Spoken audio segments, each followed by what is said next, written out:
Hi Libra, welcome to your end of August 2021 general tarot update. It's Rena here. So let us see what we've got going on. By the way, you know, as I record this, the full moon, the blue moon in Aquarius is a few days away. And this is in your 5th house. And this is romantic, this is creative. And you also have a conjunction with the moon and Jupiter. So wouldn't that be interesting if this was a lucky, you know, chance encounter with someone that leads to something big.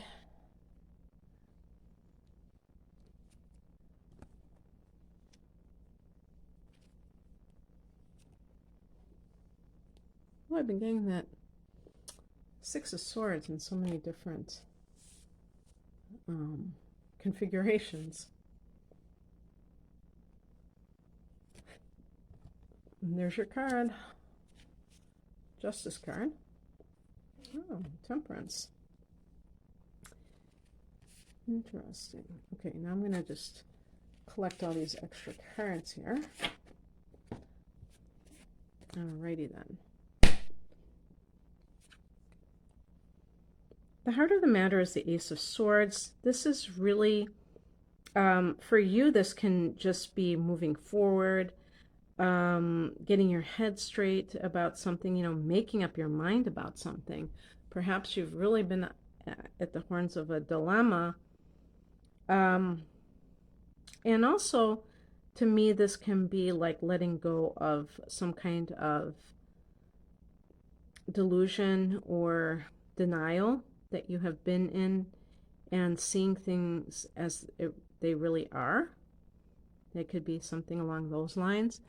And that has the ability to propel you forward because you're not clinging to, oh, you know, the good old days. If this is a relationship issue, you're seeing that it is what it is. And you're able to, you know, deal with the situation from the position of reality, not your wishful thinking, for instance. In the past position, we have the Page of Pentacles. This can be a message that comes to you about a job. This can actually be a new job. Maybe you're doing it, maybe you're going back and forth, negotiating, haven't made up your mind. Well, actually, you have made up your mind, but it's something that has just occurred.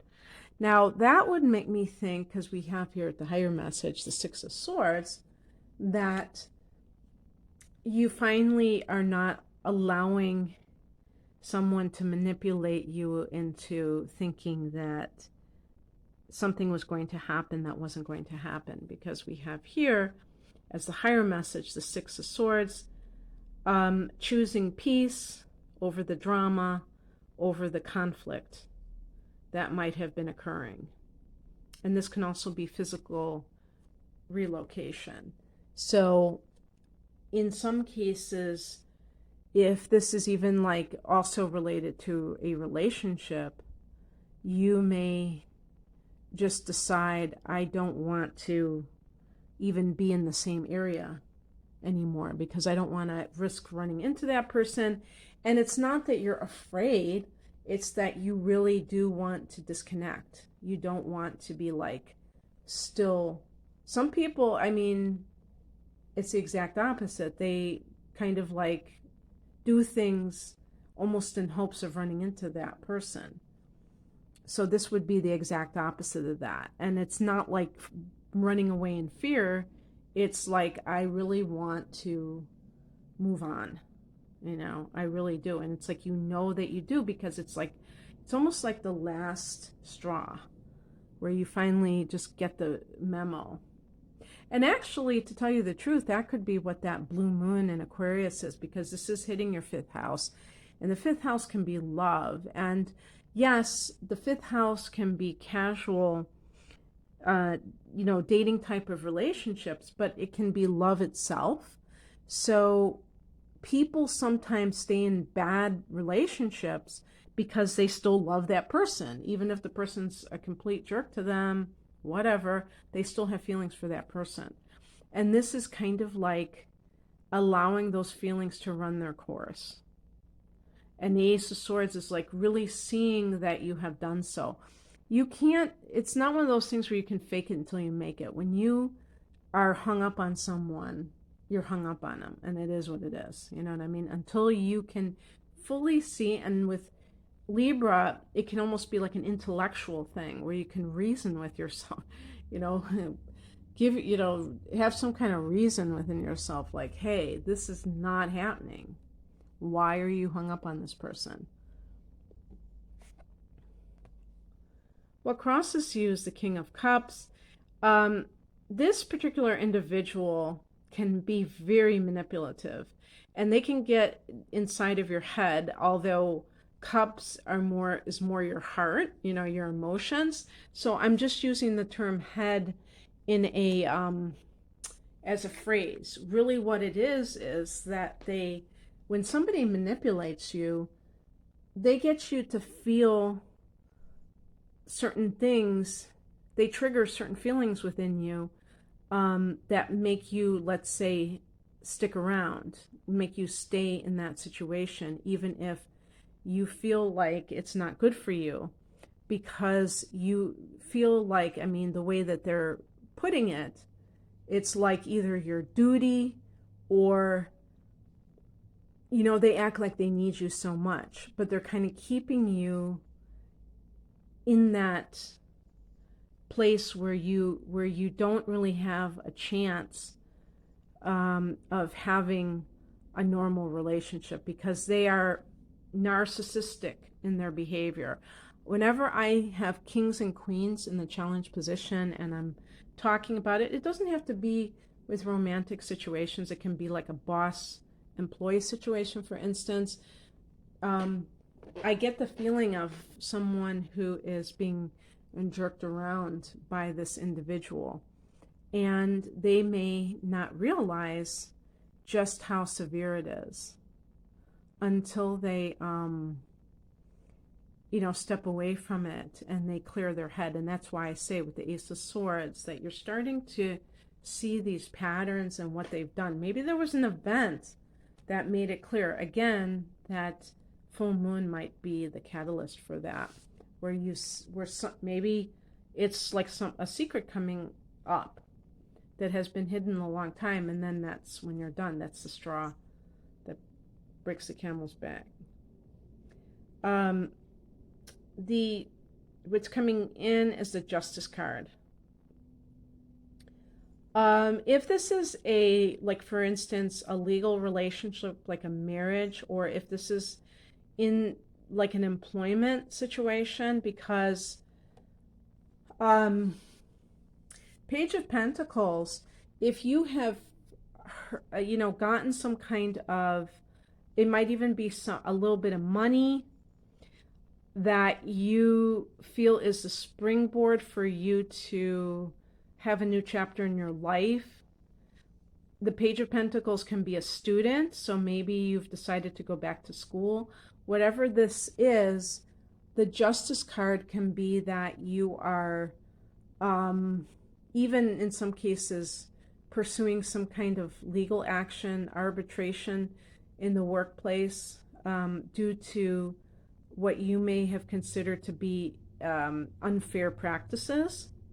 But certainly this can be like a divorce. Like you might, if something transpires, let's say around the time of that full moon, and that something comes out, and you may have even had an inkling of it, but you didn't have the proof, and now you do, you might be like, that's it, I'm done.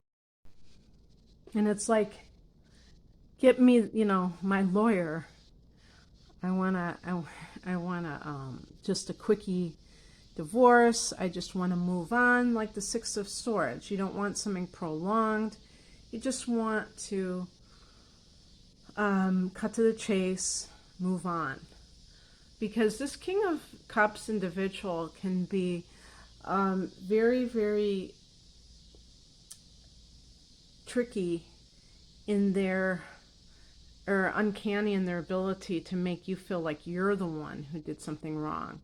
So you have to be very careful about dealing with such an individual, because you might end up questioning, like gaslighting, that kind of thing. The outcome is the Temperance card. And you see the angel, half in water, half on land. So it can be the situation of the person who is maybe like realizing they have to get their spiritual life in order. They've been too immersed in the mundane matters, and that has perhaps cost them time. It has created aggravation because and complications. So the Six of Swords, you might be getting away from drama, but you might be going towards a more spiritual kind of a way of conducting yourself. And that means that you're not going to just be fair game or an easy mark for somebody who has a lot of emotional problems like the King of Cups does. By the way, the King of Cups can be a Cancer, that in more ways than one, but I mean like a literal sign of Cancer, and that is the sign that you might tangle with because you're both cardinal signs. So it forms a square and it's like clashing, but it's also attracting at the same time. Cancer, Scorpio, which is adjacent to Libra, and Pisces. So the Temperance card is actually associated with Sagittarius, which is a much more harmonious sign for a Libra person. So if there is a Sagittarian waiting in the wings, that might be the one. Maybe you were with the wrong person, like big time. So anyway, that's what I have for you, Libra. I hope that this resonated. If you would like a private reading, the link is below. Take care. Bye.